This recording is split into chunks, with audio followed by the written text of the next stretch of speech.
What's going on, guys? Mike here with Chit Chat Gaming. So today Microsoft officially announced that they're going to be increasing their first party titles to $69.99, which comes to no surprise. If you are shocked and you're surprised by that, then really you must be living underneath a rock, because obviously we've already seen Sony do this, Ubisoft and several others have done this already as well here too. And Phil Spencer himself did say at one time that they would no longer, that yes, they were able to keep their prices lower or in the same at the $59.99, but they didn't know how much longer that was going to last, and eventually the price increase would have to take place, obviously. So we got some news here on this, guys. So like I said, really quick here, I want to kind of just go ahead and go over the article, so we'll go ahead and do that and switch over here and take a look at that here. Alright, so this officially comes from TheVerge.com. This was published earlier today around like 1 o'clock p.m. around that time, Central Time. Basically, it just reads that Microsoft is increasing the price of its upcoming first-party Xbox games next month from 2023 onward. New full-price games from Xbox Game Studios like Redfall, Starfield, and Forza Motorsport will be priced at $69.99 instead of the usual $59.99. It's a price increase that matches the price that competitors like Sony, Ubisoft, and Take-Two all offer their own games at.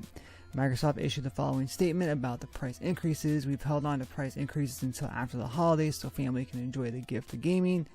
Thank you for that, the whole $10.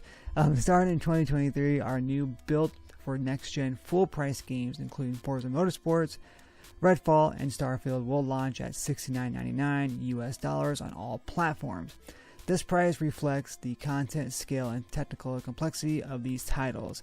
As with all games developed by our teams at Xbox, they will also be available with Game Pass the same day as launch. It goes on here to talk about how Microsoft's price bump is its own upcoming Xbox Studio titles. It isn't entirely unsurprising. Yes, so it kind of goes on and on. The era of the $70 game quickly emerged as current gen consoles launched 2 years ago, with Sony offering their own PS5 games priced between $49.99 and $69.99. Microsoft has been focused on offering its own games at launch on Game Pass, and it also has maintained the price of subscription offerings as well here too. So here's what I was talking about earlier. It says Microsoft gaming CEO Phil Spencer previously hinted that the price increases would come after the holidays. Like they mentioned earlier, we've held on to our own. We've held price on our own console. We've held price on games and our subscription. I don't think we'll be able to do that forever. So again, though, there you have it, guys. Right off the bat, Microsoft raises a big, huge title there. Microsoft to raise Xbox first-party game prices to from $60 to $70 in 2023. So again, it comes at no surprise, guys. We've already been seeing it. Most of us have been paying that, but here's the kicker. Nintendo has not done that yet, but will Nintendo eventually raise their games from $59.99 to $69.99, or will they stay the same? Again, and with that being said, Nintendo never goes on sale, hardly ever, so it's hard telling what they're going to do, especially for their first party games. But this is not a first party game. This is Callisto Protocol here. This is $70. Resident Evil was $70. Resident Evil Village was $70 as well here too. There's so many games, the new Call of Duties, etc. For the next generation, the new generation, you want to call it, PS5 or Xbox Series S, has already been $70. So it's no surprise that this is happening. But here's the big thing, is that this is more of a reasoning, if anything, to get Game Pass. I, for one, have Game Pass. You know, we love it. We use it all the time here. We game share, and I absolutely love it. I'll pay the $15 a month or whatever it is here. I think it's like $15, $16 a month to basically get these games at launch. So these three games they talked about, Redfall, Starfield, and Forza Motorsport, are all going to be available on Game Pass as well here too. So that saves me $70 per game right there. Now here's the other thing though, is these are not your games to keep forever. So of course you have the chance of games leaving Game Pass. I've done that before too. I played games, I came back to come back to play them again later on, and they're gone. There's nothing better than owning the game, whether it's digitally or whether it's here physically as well here too. So again, it's not guaranteed to stay on Game Pass forever. It's not technically yours. You're basically renting it for the time that you have Game Pass. As soon as you drop Game Pass, it's gone. So I understand that. I'm a physical game collector myself, obviously, with all my games in the back as well. So for me, I don't have a problem with spending the money on a game that I'm going to own and going to play. But again though, I can see people's frustration. But as I mentioned though, does this also, this does also mean that we're going to see a price increase on Game Pass? Most likely not, because this is going to be their way to get people to move to Game Pass rather than buy games individually. So that's probably the whole scheme around this whole thing, is to basically get more people to sign up for Game Pass. So again though, I have no problem paying it, like I said, because of the fact that I want to be able to own the games. But here's the next thing though as well that I thought about in the back of my head as well here too, is man, these prices are starting to jump up. I mean, they're starting to go up to, more like limited game or limited edition games. Not really so much limited, more like deluxe editions of games. Usually range anywhere from $70 to $99 roughly.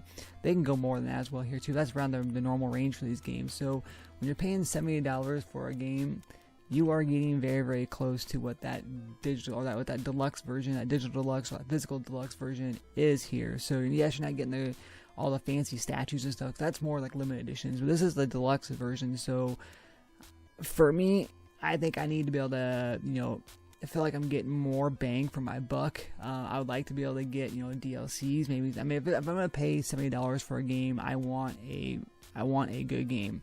A game like this, from what I've heard anyways, I haven't had a chance to play it yet, but I want a game. The 3 games that's talked about there, Redfall and Starfield and so forth, are big games. So again though, if I'm paying $70 for that, I expect that. But some of the lower third-party games, even some of the first-party games, it's, I can understand it being anywhere from $49.99, even $59.99. So again though, guys, I just want to come on here and go ahead and let you guys know about this. It's no shocker at all. If you're shocked, I don't know what to say if you're shocked about this, because we saw it coming.